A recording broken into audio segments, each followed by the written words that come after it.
All right, folks, this is going to go up a little bit early. I'm going to put this up today on Wednesday. You'll see it after your morning meeting, after I upload it to YouTube. So this is just a quick review of what you need to know for your test. First, let's talk about things we're spiraling. So we're talking about base 10 and patterns in base 10. So if you have 5 times 10 to the third power, let me get a different color here, kind of fade it. That means you're gonna multiply this by putting 5 and then the amount of zeros that you see here. And that's going to be your answer. And it's that simple.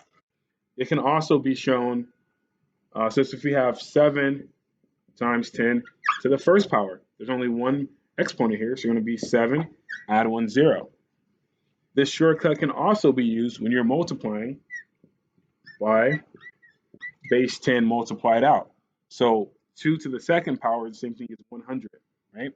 We have 2 zeros here. 7 times 100, we just write this number and then we add our zeros because we're multiplying that 7 by 1.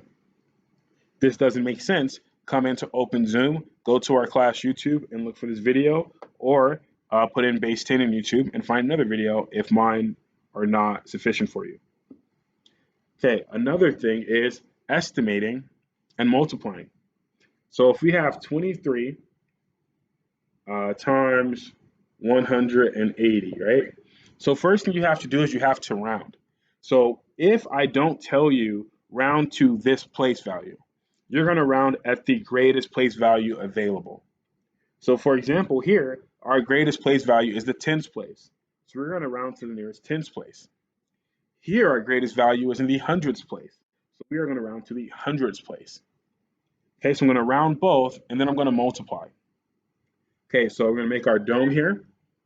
3 is less than 4. 4 or less, right? We let it rest. So we let this 2 rest. Everything after becomes 0. Okay, here, 5 or more up the score.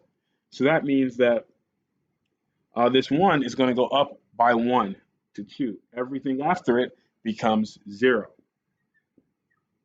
So now we've rounded. And now we have to take what we've rounded and we're going to multiply and get the product. And that's going to be our estimation of the value of this total, right? So again, here, when you're rounding, you're probably going to end up with these zeros, just like this, right? So if everything except for the first number is a 0, here's a neat trick. 2 times 2 is 4. We have 3 total zeros. So that's a neat trick to help you out. All of the problems at this stage are going to look like this when you do the rounding. So this trick will help you out a lot for this week's quiz. So if you want some extra help, OpenZoom today, OpenZoom tomorrow. Come and get that support. Okay, the next is for this week's topics. The first thing for this week is I want to cover for this week is multiplying with decimals. So if I have 7.2 multiplied by 3, 2 times 3 is 6, 7 times 3 is 21. That's the easy part. Every number has a decimal. Even if it's not written down, the decimal is at the end, even if we don't write it. So even though it's not here, there is still a decimal there. We just don't write it down because we don't need to usually. When we're dealing with decimals in operations, we're going to put that there just at the end. And the reason is because now we're going to shift it over based on how many digits we have to the right of our decimal place. So if we go here, 7 to 2 tenths, we have 1 digit total. We have 1 digit total to the right of the decimal. So we're going to slide our decimal over 1 time. Okay, and then our answer is 21 and 6 tenths. Let's say we had something like this. 2.3 times 1.2, right? 2 times 3 is 6. 2 times 2 is 4. So right now we're just using the basic multiplication with a standard algorithm steps, nothing different. We move over. Now we move over a value of 10. So we're going to represent that by adding a 0 here. 1 times 3 is 3. 1 times 2 is 2. We're going to add these two partial products together. So far, nothing has changed. Everything is still going with the same process you would for a normal multiplication problem. Now at the end, we're going to put our decimal at the end of the number, And then we're going to come here, we're going to count how many digits are to the right of our decimal in total. So we have one here, that's +1, and we have another one here, another one. So together, we have 2 digits that are to the right of our decimal. So we have to slide over our decimal 2 times. And our answer is going to be 2 and 76 hundredths. Okay? If this doesn't make sense to you, come in, meet with me, open Zoom, watch the previous videos, do some practice, right? It's not, if it doesn't make sense, you can do nothing, it's never going to make sense. You have to put in that work. Last is word problems. Thomas ate 4 hot dogs in 1 minute.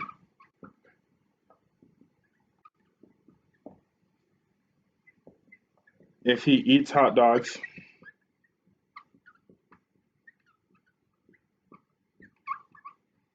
for 5 minutes,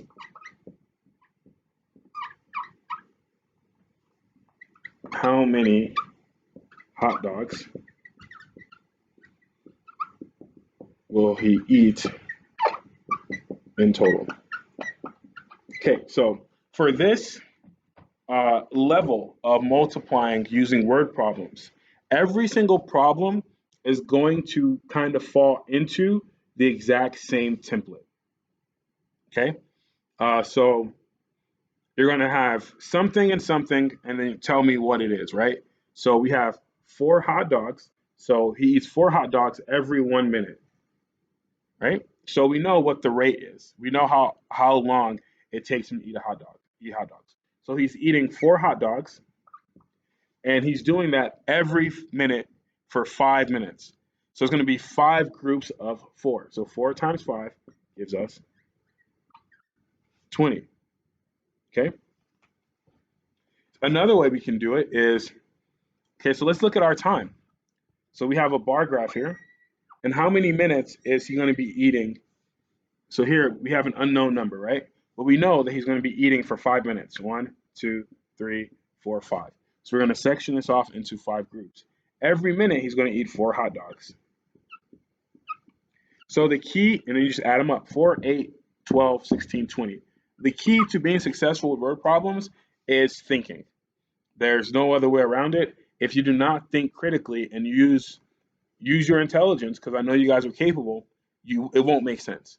All it takes is for you to go, let me use some common sense and see if the way I'm setting this up, if it makes sense. Can I justify what I'm writing and why I'm writing it? That's a big key to look at when you are deciding if what you're doing is making sense, okay? So this might be the hardest part of the week. Make sure you're coming in to get assistance and to get help. I look forward to seeing some of you later on today. Thank you and have a great day.